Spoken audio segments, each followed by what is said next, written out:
Happy morning. Aparna parenting coach here.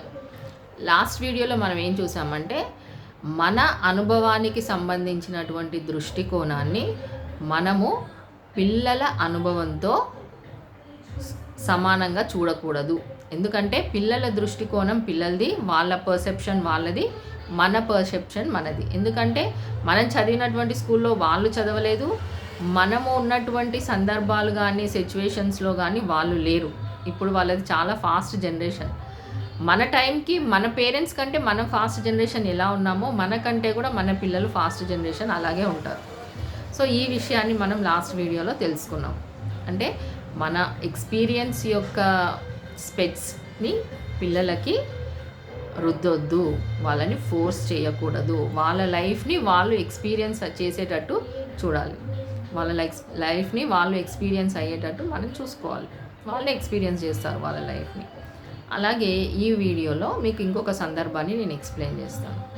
For example, మనము ఇక్కడ నుంచి హైదరాబాద్ నుంచి విజయవాడ వెళ్ళాలి అనుకుందాం. విజయవాడ వెళ్ళడానికి మనం ఒక కార్ని సెలెక్ట్ చేసుకున్నాం. మన దగ్గర కార్ ఉంది కానీ పెట్రోల్ లేదు. మనం పెట్రోల్ అడిగాం. పెట్రోల్ అడిగినప్పుడు అక్కడ ఉన్నటువంటి విజయవాడలో ఉన్నటువంటి యజమాన్యం ఏం చెప్పిందంటే, మీరు విజయవాడకు రండి, విజయవాడకు వస్తే నేను పెట్రోల్ ఇస్తాను మీకు అని చెప్పింది. చెప్తే మనకి అసలు హైదరాబాద్ నుంచి స్టార్ట్ అయ్యి విజయవాడ వెళ్ళడానికి కార్లో పెట్రోల్ లేదనుకుందాం. లేనప్పుడు మనం విజయవాడ వెళ్ళిన తర్వాత ఆయన పెట్రోల్ ఇస్తే ఏం లాభం చెప్పండి మనకి? అవునా? అంటే మనము హైదరాబాద్ నుంచి విజయవాడ వెళ్ళడానికే మనకు పెట్రోల్ కావాలి. విజయవాడ వెళ్ళిన తర్వాత ఇంకా ఏం అవసరం, అక్కడికి ఆల్రెడీ మనం రీచ్ అయిపోతాం కదా. సో అదే విధంగా అంటే మొదట స్టార్ట్ అవ్వడానికి పెట్రోల్ మనకి ఎలా అవసరమో మన పిల్లలకి కూడా వాళ్ళ లైఫ్లో కానీ వాళ్ళ కెరియర్లో కానీ ఏదైనా సందర్భంలో కానీ వాళ్ళు స్టార్ట్ అవ్వాలి అంటే వాళ్ళకు కావలసినటువంటి ప్రోత్సాహము మనము ఇంట్లో మొదటనే ఇవ్వాలి. అంటే వాళ్ళు పని చేయడానికి ముందు, పని మొదలు పెట్టడానికి ముందు, ఆలోచించడానికి ముందు మనం వాళ్ళకి ప్రోత్సాహాన్ని ఇవ్వాలి. అంటే ఎంకరేజ్మెంట్ అనేది ఒక పెట్రోల్ లాంటిది అనమాట.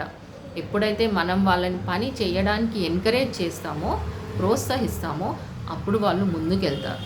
అంటే ఫర్ ఎగ్జాంపుల్ మనం క్రికెట్ మ్యాచ్ని తీసుకుందాం. క్రికెట్లో కోహ్లీ అనేటి ఆయన మనకు తెలుసు. ఆయన గెలిచిన తర్వాత చాలామంది చప్పట్లు కొడతారు. సిక్స్లు కొట్టినా, సెంచరీ చేసిన, స్టేడియంలో ఉన్న ప్రతి ఒక్కరూ ఆయన ఎంకరేజ్ చేసి కంగ్రాచులేషన్స్ చేసేవాళ్ళు చాలామంది ఉంటారు. కానీ ఎప్పుడైతే ఆయన డక్అవుట్ అవుతాడో లేదా జీరో దగ్గర అవుట్ అవుతాడో, అవుట్ అయినప్పుడు వెనక ఉండి వెన్ను తట్టి, లేదు బెటా, నువ్వు, నాకు తెలుసు నీ సామర్థ్యం ఏంటో నాకు తెలుసు, యూ క్యాన్ డూ ఇట్ అని చెప్పి అతన్ని ప్రోత్సహించి ముందుకు తీసుకెళ్లే వాళ్ళు పేరెంట్స్ లేదా కోచెస్. సో వాళ్ళ జీవితంలో, పిల్లల జీవితంలో ఇలాంటి వాళ్ళు ముఖ్యమండి ఫస్ట్. ఎందుకంటే గెలవాలి అన్నప్పుడు ఫస్ట్ వాళ్ళకి పెట్రోల్ లాంటి ఎంకరేజ్మెంట్ని ఇచ్చేవాళ్ళు, ఎంకరేజ్ చేసేవాళ్ళు లైఫ్లో ఉన్నప్పుడు ఎన్ని విజయాలైనా సాధిస్తారు పిల్లలు. సో ఈ విషయాన్ని దృష్టిలో పెట్టుకొని వీలైనంత వరకు వాళ్ళ కార్లో పెట్రోల్ని మనం ముందే నింపితే వాళ్ళు రీచ్ అవ్వాల్సిన డెస్టినేషన్కి వాళ్ళు సేఫ్గా, టైమ్గా రీచ్ అవుతారు. Thank you. ఇలాంటి మరిన్ని వీడియోస్ కోసం మా ఛానల్ని సబ్స్క్రైబ్ చేసుకోండి.